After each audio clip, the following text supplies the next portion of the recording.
அந்த கிளீனாக வைத்திருக்கிற நல்ல ஒரு பகுதியாக இருந்தாலும் நாங்கள் அனைத்து விடயங்கள் எல்லா செயற்பாடுகளிலும் நாங்கள் ஒரு தூய்மையாக இருக்க வேண்டும் என்ற அந்த எண்ணம் தான் அதில் முதன்மைப்படும்.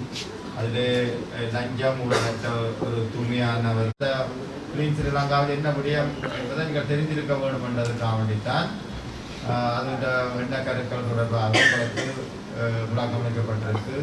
இது சம்பந்தமாக ஏற்கனவே கௌரவ ஆளுநர்கள், பிரதம செயலாளர்கள், அரசாங்க அதிபர்கள் எல்லா தரப்பினருக்கும் இது சம்பந்தமான விழிப்புணர்வு வழங்கப்பட்டிருக்கிறது. அதனை கூட தற்பொழுது 2 பணியாற்றி வருகிறார். எனவே இந்த கிளீன் ஸ்ரீலங்கா திட்டத்தை ஆரம்பித்து வைக்கிறத தொகுப்பதிலே அந்த எண்ணக்கருக்கள் உருவாக்குவதிலே அவர் முக்கியமான பங்கை வகித்திருக்கிறார்.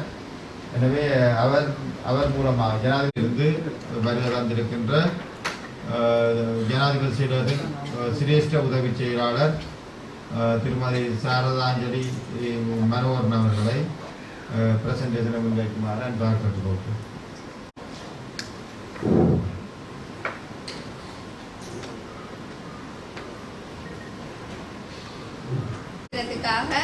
பிளான் பண்ணிக்கல எங்களாலையும் தவிர்க்க முடியாமல் போயிட்டது. அடுத்தது இந்த கிளீன் ஸ்ரீலங்கான்றது அதில் பேரில் சொல்லி இருக்கிற மாதிரி குப்பைகளை அகற்றுறது மட்டும் இல்லை. கிளீன் ஸ்ரீலங்கா எங்களோட மெனப்பாங்குகளில் எங்களோட பழக்க வழக்கங்களில் மாற்றங்களை கொண்டு வரதும் கிளீன் ஸ்ரீலங்கா தான். ரெண்டபடியா நாங்கள் அந்த நேரத்தை நிறைய யோசிக்கல. போன வருஷம் மட்டும் 2024ஆம் ஆண்டு மட்டும் 2243 மரணங்கள் வீதி விபத்தால நடந்திருக்கு என்று சொல்லி அறிக்கையிடப்பட்டிருக்கு.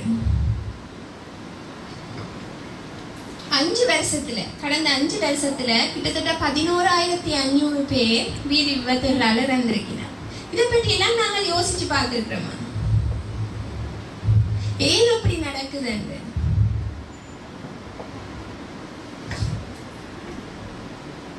அதே இந்த கிளீன் ஸ்ரீலங்காண்ட தூர நோக்கு அழகான தீவு புன்னகைக்கும் மக்கள் என்ன செய்ய போறோம்? சூழல் சார்ந்த, சமூகம் சார்ந்த, வழிமுறை சார்ந்த ப்ரொபோசல் இருக்கு தானே. அதை எதுவும் ஃபார்மேட்டுகள் இருக்குமா? ஆன்லைனில் அதை அப்டேட் பண்ணி அதுக்குள்ள செய்யணுமா? இல்லை நாங்கள் டிஸ்ட்ரிக்ட் சபாவில் போட்டு தான் நாங்கள் போல் எடுக்க வேண்டும்? நீங்கள் இப்போ இந்த 2 சபையும் கிளீன் ஸ்ரீலங்கா டாஸ்க் ஃபோர்ஸ் என்ற கைடன்ஸோட இயங்கும்.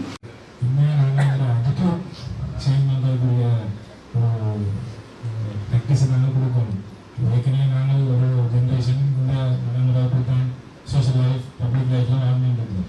இப்போ இருக்கிற ஸ்கூல் பிள்ளைகள் அதில் நாங்கள் ஒரு காலத்தில் நிறைய ஆக்டிவிட்டாக மாற்றுறாங்க. நீ சொன்ன மாதிரி பப்ளிக் வைஸ்லேருந்து ஒரு பப்ளிக்கும் மாறணும்னா அது ஸ்கூலில் நாங்கள் மாற்றலாம்.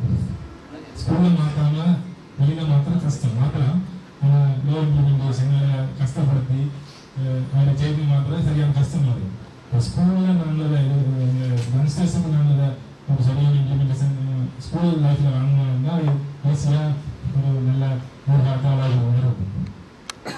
கிளீன் ஸ்ரீலங்கா. ஆனால் நீங்கள் கையெழுத்து நாங்கள் கையெழுத்தில் என்னென்னா இந்த திட்டம் உண்மையில் நாங்கள் நீண்ட காலம் பயணிக்க வேண்டியது. ஏன்னா நாங்கள் எல்லா சிஸ்டத்துலையும் நாங்கள் மாற்றுறது தனியாக இப்போ நீங்கள் சொன்ன மாதிரி ஒரு கட்டங்களையும் குறுகிய காலத்தில் அடைய முடியாது இலக்கொண்டு. அது மேற்கே சொன்ன மாதிரி நீண்ட காலமான பொலிசி வச்சா அடையலாம்.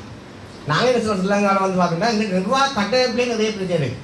ஒரு ஊழல் செய்த அதிகாரி தான் திருப்பி நீங்கள் என்ன செய்யலாம், கிளாஸ் ஒன்றை பார்த்து கொஞ்சம் போஸ்ட் கொடுக்குறீங்களோ அதை என்ன முதல் செய்த அதிகாரம் வச்சு பார்க்குறீங்க.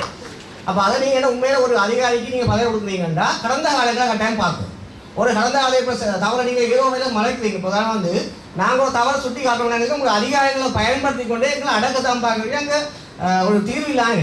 அப்போ அது கண்டிப்பாக இது காரணமாக தான் நீங்கள் நிறைய கவுன்சில் உருவாக்குறீங்க, நிறைய சுதந்திரங்களை கொடுத்தீங்கன்னா சுதந்திரத்தை கூட அனுப்பிச்சாங்கன்னா தகவல் வசதிகள் விடுறாங்க. சாதாரண மக்கள் கூட தட்டி கேட்கலாம். அதே ஆஃபீஸில் பார்த்தீங்கன்னா அதிகாரிகள் துஷ்பிரயோகம் செய்யப்படுது. அதிகாரம் ஒரு மில்லர் தனியார் கதைச்சா ஏதோ வகையில் பழிவாங்கப்படுது. அதில் அடுத்தடுத்து போக முடியாது. அப்போ இதெல்லாம் நீங்கள் நீக்கினா மட்டும்தான் இந்த கிளீன் ஸ்ரீலங்கா கட்டமைப்பு சரியாக போகும். அவை நீங்கள் பேசிக்கில் நிறைய பார்க்கணும். அடிப்படையில் அரசு நிர்வாகத்தை கட்டணும். நிர்வாகம் சரியாக நிர்வாகத்தில் அதிகாரிகள் சரியான மாதிரி அந்த உயர்த்து அமர்த்தப்பட்டால் நிச்சயமாக இல்லை. அடைய முடியாது இல்லை, ஆனால் நீண்ட காலம் நீங்கள் பயணிக்கொண்டு தியாகம் செய்ய வேண்டி இருக்கு.